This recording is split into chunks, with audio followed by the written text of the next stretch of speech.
વિદ્યાર્થી મિત્રો, ખેતી ધોરણ 8 પાઠ 11 ભાગ નંબર 2. આપણે ભાગ 1ની અંદર વિશ્વના 50% લોકો ખેતી કરે છે. કૃષિતંત્ર, ખેતી માટે જમીનના પ્રકાર. તો કાંપની જમીન, રાતી જમીન, કાળી જમીન, લેટેરાઇટ પડખાઉ જમીન, દલદલ કે પીટની જમીન, જંગલીય પ્રકારની જમીન, રણ પ્રકારની જમીન અને પર્વતીય જમીન. એ જમીનો વિશે જોયું. ખેતી તો કે જીવન નિર્વાહ ખેતી, સ્થળાંતર એટલે કે ઝૂમ ખેતી, સઘન ખેતી, સૂકી ખેતી, બાગાયતી ખેતી અને આદ્ર ખેતી. હવે મુખ્ય પાકોની અંદર ડાંગર, બાજરી અને ઘઉં, એ 3 પાકો વિશે જોયું. હવે આગળના પાકો વિશે આપણે જોઈશું. તો આ જાણવા જેવું છે. નીચે રાગીનો છોડ છે અને રાગીના દાણા છે. હવે એ રાગી ક્યાં થાય છે અને એ શું ઉપયોગમાં આવે છે? તો ગુજરાત તેમજ સમગ્ર ભારતમાં થતા વિવિધ ધાન્ય પાકોમાં નાગલી એટલે કે રાગી મુખરાનું સ્થાન ધરાવે છે. ગુજરાતમાં મોટાભાગે ડાંગ અને વલસાડ જિલ્લામાં તેની ખેતી કરવામાં આવે છે. નાગલી પોષક તત્વોથી ભરપૂર તૃણધાન્ય પાક છે. તેના દાણામાં પ્રોટીન, ખનિજ તત્વ અને વિટામિનનું પ્રમાણ વિશેષ જોવા મળે છે. નાગલીમાં કેલ્શિયમ અને આયર્નનું પ્રમાણ અન્ય ધાન્ય પાકો કરતાં સવિશેષ હોવાથી તેનો ઉપયોગ કુપોષણ દૂર કરવામાં અને બેબી ફૂડ બનાવવામાં થાય છે. નાગલીમાં રેસાની માત્રા વધારે હોવાથી ડાયાબિટીસ અને હૃદય રોગના દર્દીઓ માટે ખૂબ જ લાભકારક છે. બરાબર છે. આના કઈ બાજુ થાય છે? ગુજરાતમાં તો કે ડાંગ અને વલસાડ જિલ્લામાં. હવે એક એવું ધાન્ય પાક છે તૃણ એટલે ઘાસ. એના દાણામાં શાનું પ્રમાણ વિશેષ હોય છે? તો કે પ્રોટીન, ખનિજ તત્વ અને વિટામિન. અને નાગલીમાં શું? કેલ્શિયમ અને આયર્ન. એનું પ્રમાણ પણ અન્ય ધાનો પાકો કરતાં વધારે હોય છે. અને એનું શું કરવામાં આવે છે? કુપોષણ દૂર કરવામાં અને બેબી ફૂડ. કુપોષણ એટલે કે પૂરતો ખોરાક મળતો ના હોય. બધા ઘણા માય કાંગલા જેવા નહીં હોતા, પાતળા પાતળા. કુપોષણ બરાબર પૂરું ખોરાક ના મળે, પૂરા વિટામિન્સ ના મળે, એટલે કુપોષણથી પીડાય. તો એ કુપોષણ અને બેબી ફૂડ બનાવવામાં થાય છે. અને નાગલી કયા કયા દર્દીઓ માટે લાભકારક છે? તો ડાયાબિટીસ અને હૃદય રોગ. હવે આપણે આગળ જોઈશું. હવે છે મગફળી. તો મગફળી એ તેલીબિયા પાકમાં મહત્વનું સ્થાન ધરાવે છે. આપણે મગફળી સિંગ તેલ આપણે ખાઈએ છીએ. મગફળીના પાકની કાળી, સુવાળી, ગોરાડું અને લાવાની રેતી મિશ્રિત પાણી ન ભરાય તેવી જમીન અનુકૂળ આવે છે. મગફળીના ઉત્પાદનમાં વિશ્વમાં ભારતનો ચીન પછી બીજો ક્રમ. સૌથી પહેલો ક્રમ કયો? કયા દેશનો આવે છે? ચીનનો. અને પછી ભારત. દેશમાં કુલ મગફળી ઉત્પાદન ગુજરાત રાજ્ય પ્રથમ આવે છે. આપણા ગુજરાતમાં સૌથી વધારે, જે આપણા 28 જિલ્લા છે એની અંદર 28 રાજ્યો છે એની અંદર સૌથી વધારે મગફળીનું ઉત્પાદન ગુજરાતમાં થાય છે. આપણા ગુજરાતના તો જિલ્લા તો કેટલા છે? 33 છે. ગુજરાતમાં મગફળીનું સૌથી વધુ ઉત્પાદન જૂનાગઢ જિલ્લામાં થાય છે.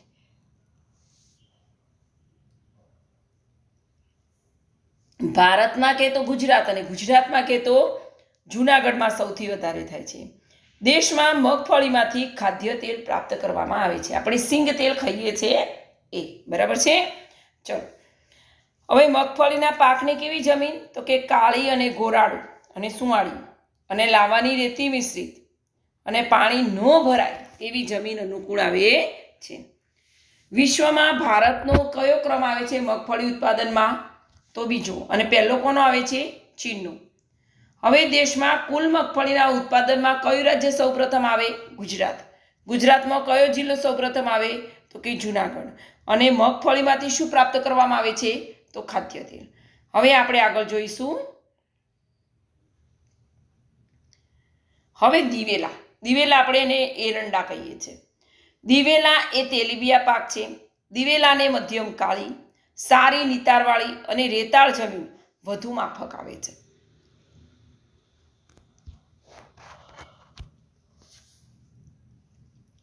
દિવેલા એટલે કે એરંડાના ઉત્પાદનમાં ભારત વિશ્વમાં પ્રથમ ક્રમે છે. ત્યારબાદ અનુક્રમે ચીન અને બ્રાઝિલનો ક્રમ આવે છે. એટલે બીજા નંબર પર ચીન છે અને ત્રીજા નંબર પર બ્રાઝિલ છે. ભારતમાં દિવેલા સૌથી વધુ ગુજરાતમાં થાય છે. ગુજરાતમાં મોટાભાગના જિલ્લામાં દિવેલાનો પાક લેવામાં આવે છે. આપણે ઘઉં અને એ બધા પાક લઈએ અને પછી એને સાચવવા માટે એને જે તેલ નાખવામાં આવે, મોઈએ એવું કહીએ છીએ ને, તો એમાં કયું તેલ નાખવામાં આવે? આ દિવેલા એટલે કે એરંડિયું.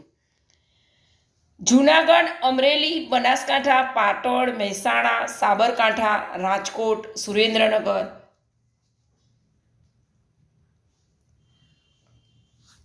વગેરે જિલ્લાઓમાં તેનો પાક લેવાય છે. બરાબર છે? ચલો, દિવેલા એ કેવો પાક છે? તેલીબિયા. દિવેલાની કેવી જમીન માફક આવે?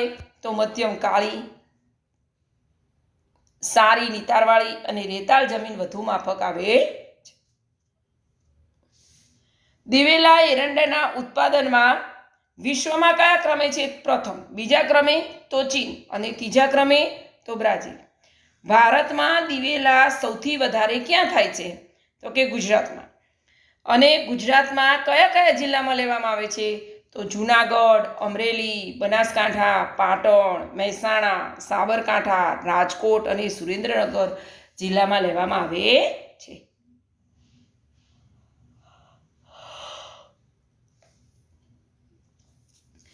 હવે છે કપાસ. તો કે કપાસ ઉગાડવા માટે ઓછું તાપમાન, હળવો વરસાદ અનુકૂળ આવે છે. કપાસ માટે કાળી જમીન સૌથી વધુ ઉપયોગી છે. કપાસના પાકને તૈયાર થતાં 6 થી 8 મહિનાનો સમય લાગે છે. કપાસનો પાક તૈયાર થાય ત્યારે આકાશ ચોખ્ખું હોવું જોઈએ. કપાસ કાપડ ઉદ્યોગ માટે એક મહત્વપૂર્ણ કાચો માલ છે. ચીન, United states, Bharat, Pakistan, Brazil અને ઇજિપ્ત કપાસના અગ્રણી ઉત્પાદક છે. ભારતમાં ગુજરાત, મહારાષ્ટ્ર, તેલંગાણા, કર્ણાટક, આંધ્રપ્રદેશ, હરિયાણા, રાજસ્થાન, પંજાબ, તમિલનાડુ અને ઓડિશા વગેરે મુખ્ય ઉત્પાદક રાજ્યો છે.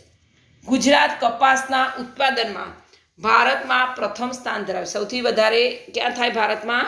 તો કયા રાજ્યમાં થાય? તો આપણા ગુજરાતમાં. ગુજરાતની ભરૂચ પાસે આવેલ કાનમ પ્રદેશ લાંબા તારના કપાસના ઉત્પાદન માટે જાણીતો છે.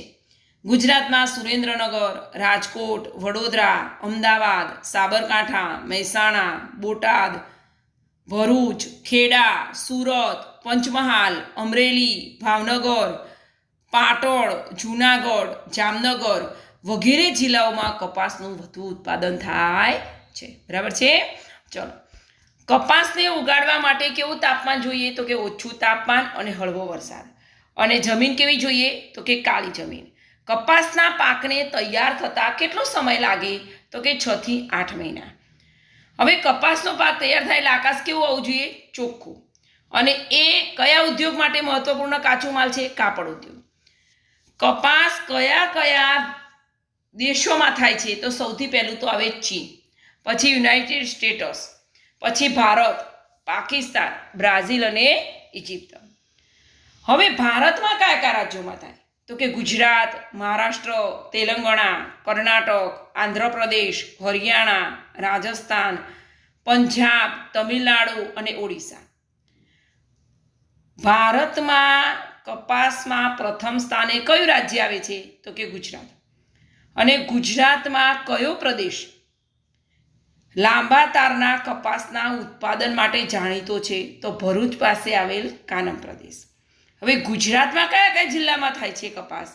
તો સુરેન્દ્રનગર, રાજકોટ, વડોદરા, અમદાવાદ, સાબરકાંઠા, મહેસાણા, બોટાદ, ભરૂચ, ખેડા, સુરત, પંચમહાલ, અમરેલી, ભાવનગર, પાટણ, જૂનાગઢ અને જામનગર. હવે આપણે આ પાકો વિશે જોયું. હવે આપણે ખેતીનો વિકાસ, આ ખેતીનો વિકાસ કઈ રીતે કરી શકાય અને કઈ રીતે બધા કરે છે, એના માટે કઈ યોજનાઓ છે, એ બધું આપણે જોઈશું. વિશ્વના વિવિધ ભાગોમાં વિવિધ ગતિએ કૃષિનો વિકાસ થયો છે.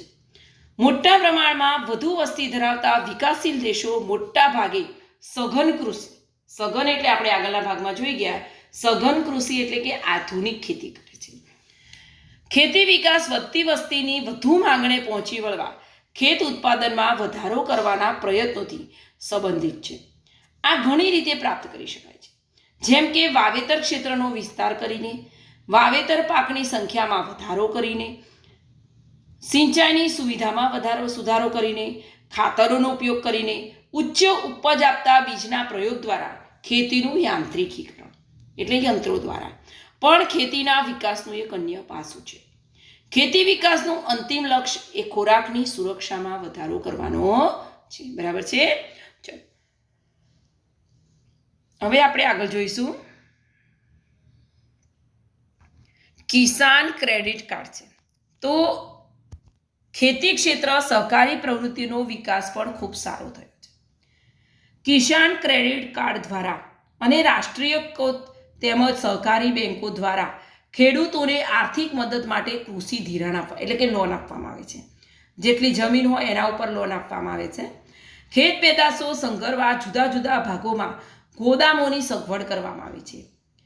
હાલમાં સરકાર દ્વારા ખેડૂતોને રેડિયો, ટેલિવિઝન, વર્તમાનપત્રો, કિસાન ચેનલ, મોબાઈલ પર કિસાન SMS, ટોલ ફ્રી નંબર, જો કિસાનનો ટોલ ફ્રી નંબર કયો છે 180018011551 કિસાન કોલ સેન્ટર, એમાં આપણે ફોન કરવો હોય કિસાન કોલ સેન્ટરમાં તો આ નંબર ઉપર કરવાનો. સરકારના આઈ ખેડૂત વેબ પોર્ટલ દ્વારા સતત માહિતી, નવી તકનીકો અને માર્ગદર્શન પૂરું પડાય છે. ગુજરાતમાં કૃષિ મેળાઓ એટલે કે ખેતીના મેળાઓ, જુદા જુદા બિયારણો, કઈ રીતે એનો ઉપયોગ કરવો, એની દવાઓ, રાસાયણિક ખાતરો, એની કેવી રીતે માવજત કરવી, એના મેળાઓ ભેગા મળે, મેળાઓ યોજાય અને એની અંદર બધી જ માહિતી આપવામાં આવે. ખેડૂતોને અદ્યતન માહિતી અને માર્ગદર્શન અપાય છે. બરાબર છે. ચલો, સરકાર આર્થિક મદદ કરવા માટે શું કરે છે? તો કિસાન ક્રેડિટ કાર્ડ દ્વારા અને રાષ્ટ્રીયકૃત તેમજ સહકારી બેંકો દ્વારા આર્થિક મદદ માટે કૃષિ ધિરાણ એટલે કે લોન આપવામાં આવે છે. ખેત પેદાશોને સંગ્રહવા માટે જુદા જુદા ભાગોમાં શાની સગવડ કરવામાં આવી છે? તો કે ગોદામોની. સરકાર ખેડૂતોને માર્ગદર્શન આપવા માટે અને નવી તકનીકોને માર્ગદર્શન પૂરું પાડવા માટે કઈ કઈ યોજનાઓ, કયા માધ્યમો છે?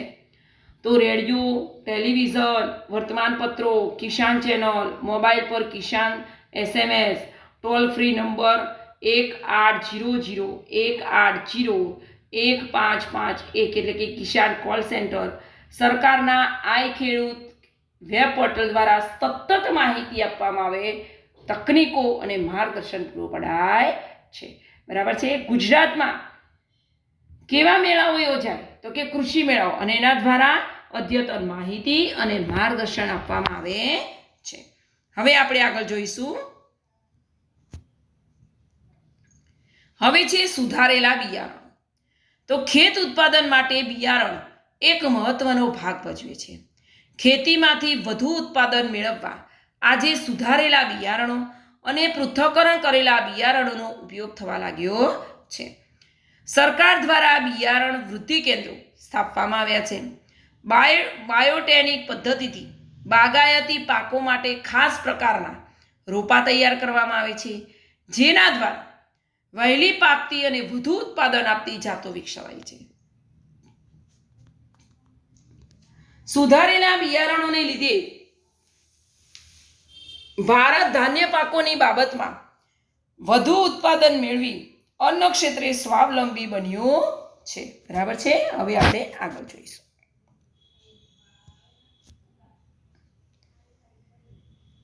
હવે જંતુનાશકો.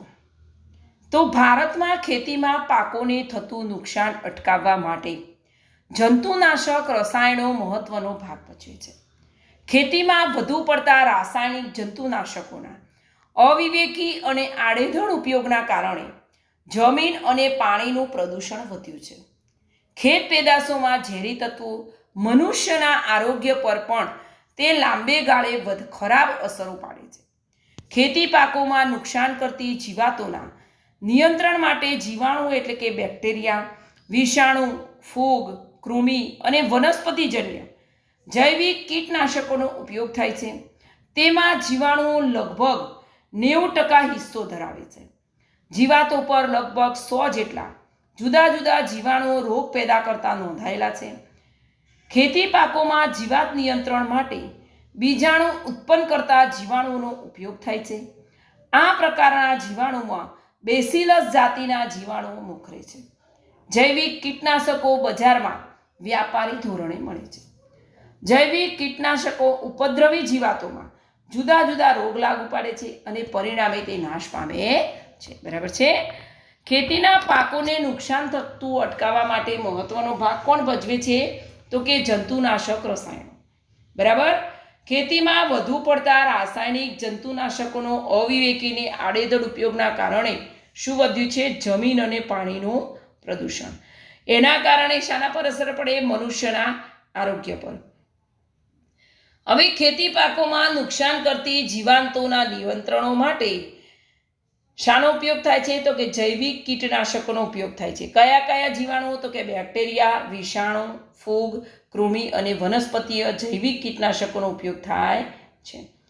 હવે જીવાણુ કેટલા ટકા હિસ્સો ધરાવે? તો કે 90%. જીવાતો પર લગભગ કેટલા જુદા જુદા જીવાણુઓ રોગ પેદા કરતા નોંધાયેલા છે? તો કે 100. બરાબર છે.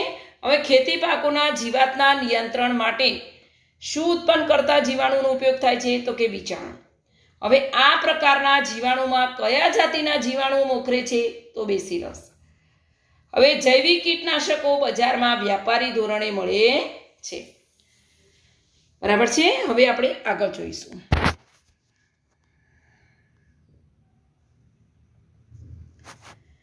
હવે છે જીવાણુ આધારિત જૈવિક કીટનાશક એ એક જાતનું જઠર વિષ છે. તેથી તે જે કીટકને મારવાનું છે તે કીટકના જઠરમાં જવું જરૂરી છે. પાક પર જ્યારે જૈવિક કીટનાશકનું પ્રવાહી મિશ્રણ છાંટવામાં આવે છે ત્યારે સુષુપ્ત અવસ્થામાં રહેલા જીવંત જીવાણુઓ ઈયળના ખોરાક સાથે તેના આંતરડામાં પહોંચે છે અને ઝેરી પ્રોટીન ઈયળના આંતરડામાં અને ખાસ કરીને મોઢાના ભાગે લકવો પેદા કરે છે. છેવટે ઈયળ મૃત્યુ પામે છે. રાસાયણિક કીટનાશકોથી થતી આડઅસરોથી બચાવવા તેની જગ્યાએ વનસ્પતિજન્ય કીટનાશકોનો ઉપયોગ કરવો જોઈએ. બરાબર છે. રાસાયણિક હોય એ નુકસાન કરે, જમીનને પણ કરે અને પાકને પણ કરે. અને એ પાકમાં જે પાકો ઉત્પન્ન થયા હોય અને એ આપણે ખાઈએ તો એ પણ આપણને રોગોનો ભોગ બનીએ. એટલે એમાં આપણે વનસ્પતિજન્ય કીટનાશકોનો ઉપયોગ કરવો જોઈએ. તો કયા કયા?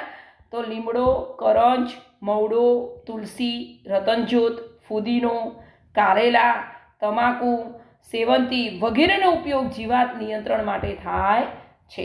મચ્છર વધારે પડ્યા હોય તો આપણે શું કરીએ? લીમડાનો ધુમાડો કરીએ છીએ. પણ આની અંદર એનું પાણી બનાવી અને એના ઉપર છાંટવામાં આવે છે. ઘણી જગ્યાએ એનો ઉપયોગ કરવામાં આવે છે.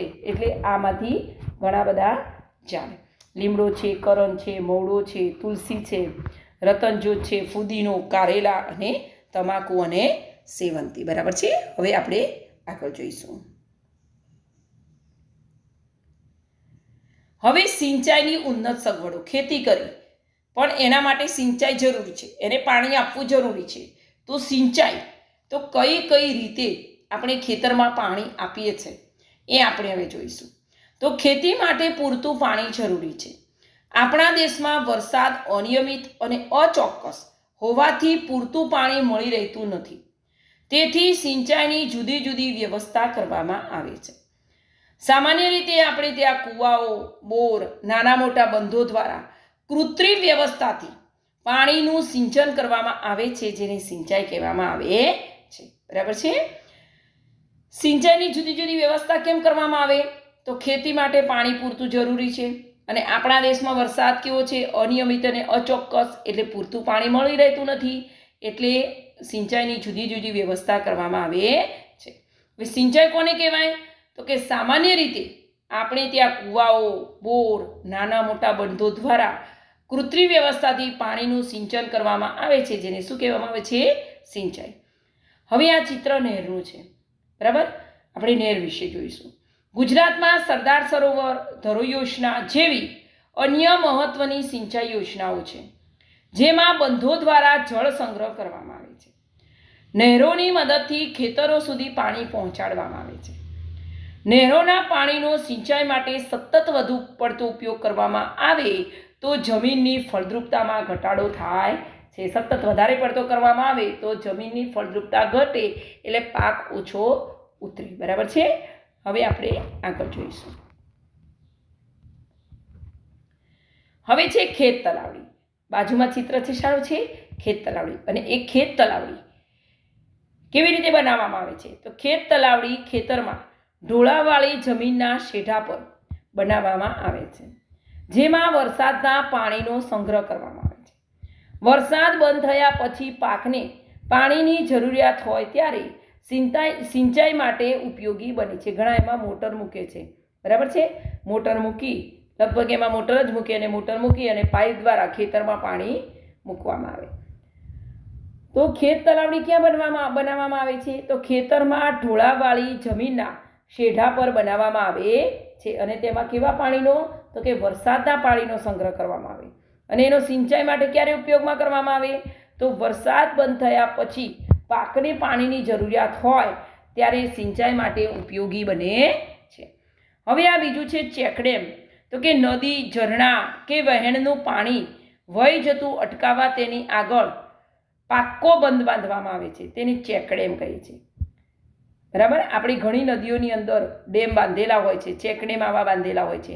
ચેકડેમ બાંધવાથી કૂવા અને બોરના તળ ઊંચા આવે છે. ચેકડેમ બાંધીએ એટલે પાણી વહી ના જાય ત્યાંના ત્યારે, એટલે પાણી નીચે જમીનમાં વધારે ઉતરે, એટલે આજુબાજુ જે કૂવા છે, બોર છે, એનું પાણી કેવું આવે? ઉપર આવે. બરાબર છે?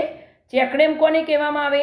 તો કે નદી, ઝરણા કે વહેણનું પાણી વહી જતું અટકાવવા તેની આગળ પાક્કો બંધ બાંધવામાં આવે ને શું કહેવામાં આવે છે? ચેકડેમ કહેવામાં આવે છે. હવે આપણે આગળ જોઈશું. હવે પેલું છે ટપક સિંચાઈ પદ્ધતિ. ટપક સિંચાઈ પદ્ધતિ એટલે ધીરે ધીરે પાણી પડે. ટપક સિંચાઈ એ સૂક્ષ્મ પિયત પદ્ધતિનો એક પ્રકાર છે, જેના દ્વારા પાણીની બચત થાય, પોષક દ્રવ્યો, તત્વો ધીમે ધીમે છોડના મૂળ સુધી પહોંચે છે, અને આ પ્રક્રિયા જમીનની ઉપલી સપાટીથી અંદરની સપાટી મૂળ સુધી અસર કરે છે.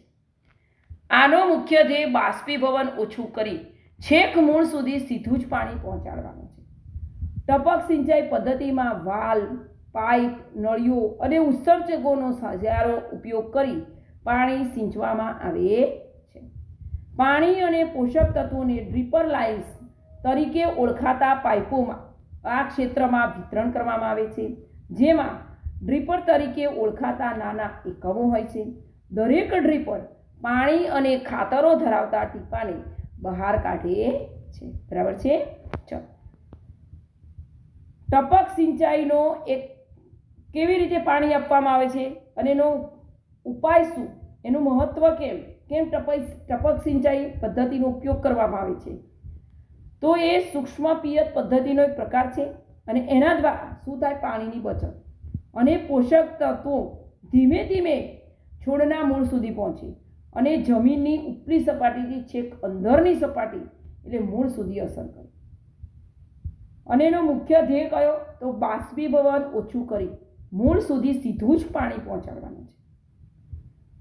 ટપક સિંચાઈ પદ્ધતિમાં કોનો ઉપયોગ કરી પાણી સિંચવામાં આવે છે? તો કે વાલ્વ, પાઇપ, નળીઓ અને ઉત્સર્જકોનો સહિયારો ઉપયોગ કરી પાણી સિંચવામાં આવે છે. પાણી અને પોષક તત્વોને શાના તરીકે ઓળખાતી પાઇપો? તો કે ડ્રીપર લાઇન્સ. હવે ડ્રીપર લાઇન્સ ઓળખાતા કેવા? નાના એકમો હોય, અને ડ્રીપર પાણી અને ખાતરો ધરાવતા ટીપાને બહાર કાઢે છે. હવે આપણે આગળ જોઈશું. પરિણામે પાણી અને પોષક તત્વોની એક સરખા પ્રમાણમાં દરેક છોડના મૂળમાં જાય છે. આ પદ્ધતિની સફળતાનો આધાર કેવી રીતે તેની જાળવણી અને કાર્યરત કરાય છે તેના પર પણ રહે છે. જો યોગ્ય રીતે આ બધું ગોઠવાયેલું હોય તો સિંચાઈની અન્ય પદ્ધતિઓ અને જળ છંટકાવની બીજી પદ્ધતિઓ કરતાં વધુ અસરકારક રહે છે. ટપક સિંચાઈ કેટલીક વખત ટ્રિકલ સિંચાઈ પણ કહેવામાં આવે છે. બે હરોળ વચ્ચે જગ્યા ધરાવતા પાકોમાં ટપક સિંચાઈ પિયત પદ્ધતિ વધુ ઉપયોગી છે. કપાસ, એરંડા, શેરડી, ટામેટાં, રીંગણ, કોબીજ, ફ્લાવર, બટાકા, ભીંડા, મરચી, આંબા, ચીકુ, લીંબુ, નાળિયેર, દાડમ, પપૈયા, જામફળ, બોર, તમાકુ, સાગ વગેરે પિયત પદ્ધતિને અનુકૂળ પાકો છે. ટપક પદ્ધતિ દ્વારા પાણીની 40%થી 60% સુધીની બચત કરી શકાય છે અને ખાતરની 25%થી 30% બચત કરી શકાય છે. બરાબર છે.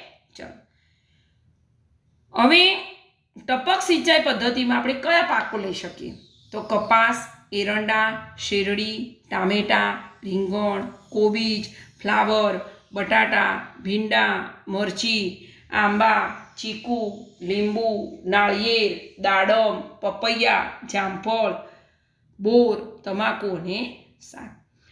ટપક પદ્ધતિ દ્વારા પાણીની કેટલી બચત કરવામાં આવે છે? 40થી 60% અને ખાતરની 25થી 30%.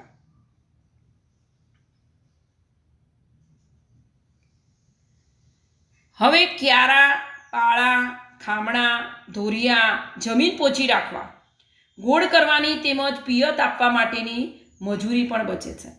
ટપક પદ્ધતિની મદદથી અસમતોલ જમીનમાં પણ સારી રીતે પિયત આપી શકાય છે. નિંદણ ઓછું થાય છે, તેથી નિંદાણાત્મક અને નિંદામણનાશક દવાઓ તેમજ મજૂરી ખર્ચમાં પણ ઘટાડો થાય છે. જમીનમાં પાણીનો ભરાવો થતો ન હોવાને કારણે રોગ જીવાત ઓછી આવે છે. વીજળીની આશરે 30%થી 35% બચત થાય છે. જમીનમાં પિયત ઓછું હોય ત્યારે તેમાં માત્ર ભેજ હોવાથી ખેતી કાર્યોમાં સુગમતા રહે છે. આ પદ્ધતિનો ઉપયોગ કરવા પ્રેરાય તે માટે સરકાર દ્વારા આર્થિક સહાય પણ આપવામાં આવે છે. બરાબર છે. ચલો બીજી પદ્ધતિ છે ફુવારા પિયત પદ્ધતિ. તો સિંચાઈમાં ફુવારા પિયત પદ્ધતિ એ કૃષિક પાક, લોન, કુદરતી ઢોળાવો એટલે કે લેન્ડસ્લોપ, ગોલ્ફ કોર્સ અને એવા અન્ય વિસ્તારોમાં ઉપયોગી છે.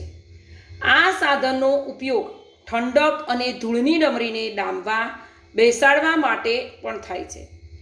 આ સિંચાઈની પદ્ધતિથી પાણી પહોંચાડવું એ વરસાદથી પાણી પડવાની રીતને સમાન છે. આ પદ્ધતિમાં પંપ, વાલ, પાઇપ અને ફુવારાનો સહિયારો ઉપયોગ કરી પાણી આપવામાં આવે છે.